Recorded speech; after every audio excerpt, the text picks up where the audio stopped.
Aujourd'hui, dans cette vidéo, nous allons voir comment dessiner un mini jardin de fleurs. Donc, si c'est que vous êtes nouveau sur la chaîne, n'hésitez pas à vous abonner et à prendre vos crayons, votre feuille de papier, votre matériel de dessin complet que vous avez pour pouvoir suivre pas à pas les étapes que nous allons aborder dans cette vidéo. Donc, si ce n'est pas déjà fait, abonnez-vous, laissez un commentaire si la vidéo vous plaît et laissez le magnifique pouce bleu, ça fait toujours plaisir pour le référencement de la chaîne. Bon, aujourd'hui nous allons dessiner un mini jardin de fleurs. Je ne m'y connais pas trop en fleurs, donc déjà je ne connais pas la race de cette fleur là. Donc pour ceux qui connaissent, ils peuvent laisser le nom en commentaire pour édifier plus d'un. Donc là, je délimite les bordures de notre jardin de fleurs. Nous allons utiliser comme modèle cette image. Voilà.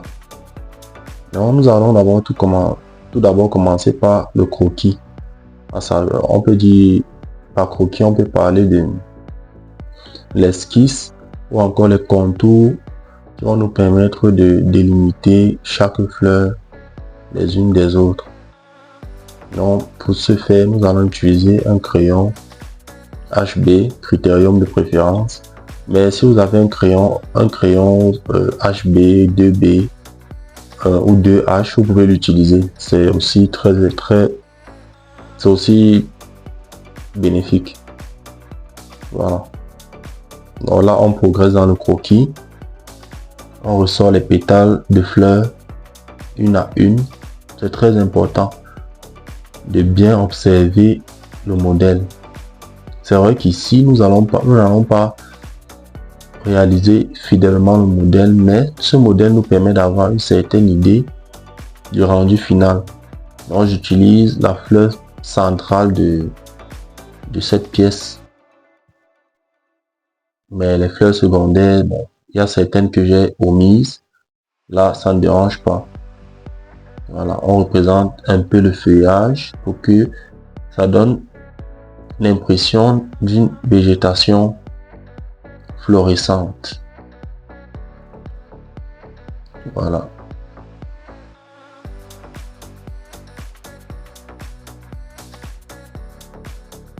Alors on se revoit tout à l'heure à la fin du croquis.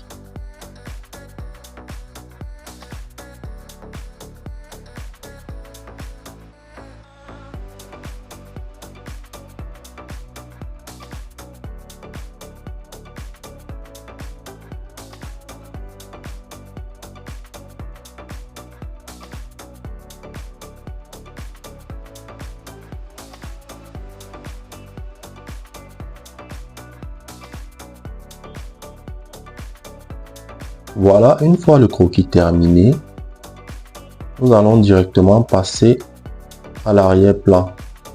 Parce qu'il est souvent préférable de ressortir l'arrière-plan lorsqu'on est encore en train de dessiner. Parce que lorsqu'on le met à la fin, il y a beaucoup de risques que cela n'adhère pas avec l'ensemble du dessin. Donc, c'est l'une des premières parties ou alors les premières couches à poser pour pouvoir de façon uniforme gérer notre dessin afin qu'il soit réaliste.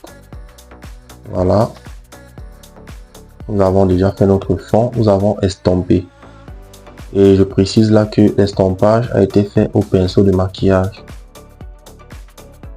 le plus gros bien sûr, et j'utilise aussi les petits pinceaux de maquillage pour les estompages, on peut dire ça local, estompage local par zone quoi.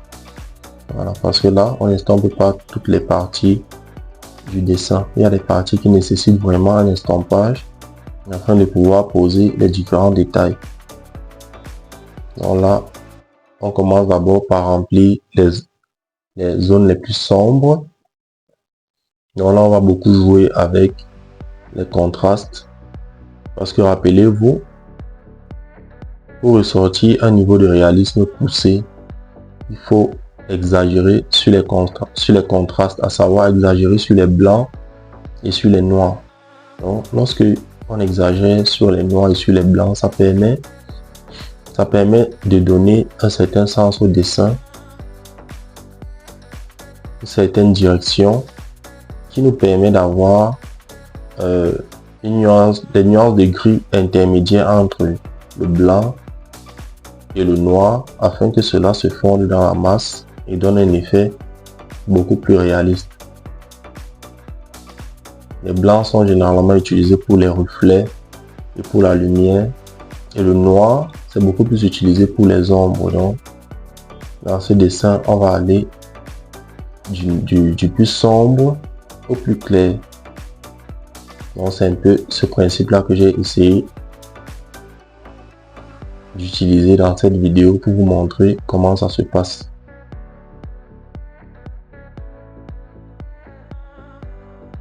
Voilà, on estompe un peu.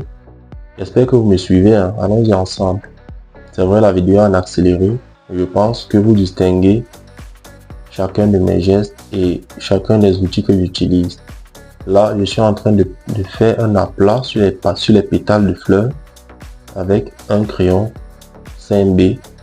Mais là, je n'appuie pas très fort. J'appuie légèrement pour ne pas trop marquer la feuille comme les zones très sombres. Donc, je vais commencer par les pétales qui sont dans l'ombre. Voilà.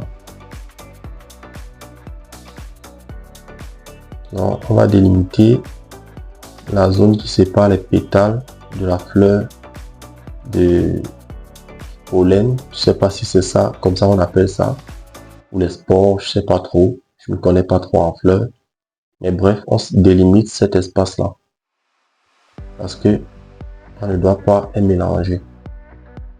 Je profite pour vous avertir que dans cette vidéo, il y a une partie qui a été omise parce que j'ai eu un petit souci de branchement d'énergie. Donc du coup, il y a une partie, à savoir le coloriage de la zone centrale de la fleur du milieu. Je n'ai pas pu bien la filmer, étant donné que j'ai augmenté l'exposition de la caméra. Ça blanchit toute la feuille, donc je m'en excuse vraiment. Mais au final, vous allez voir le rendu final du dessin. Voilà. Donc, vous voyez déjà comment je représente les pétales. Je mets d'abord les ombres. On va s'occuper des lumières après. Et de la même manière également. Donc, ne vous inquiétez pas.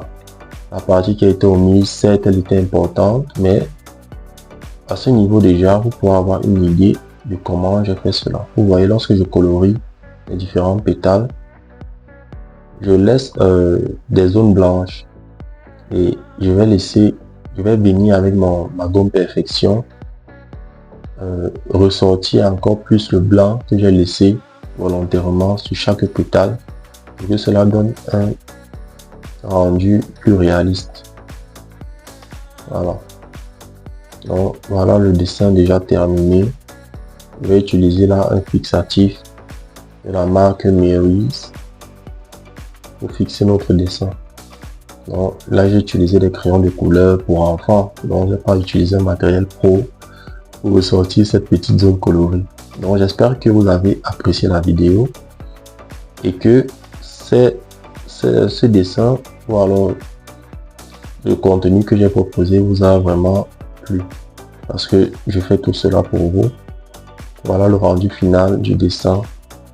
J'espère qu'il vous plaît et que vous allez faire pareil et même voir mieux que ça. Donc à la prochaine pour une prochaine vidéo.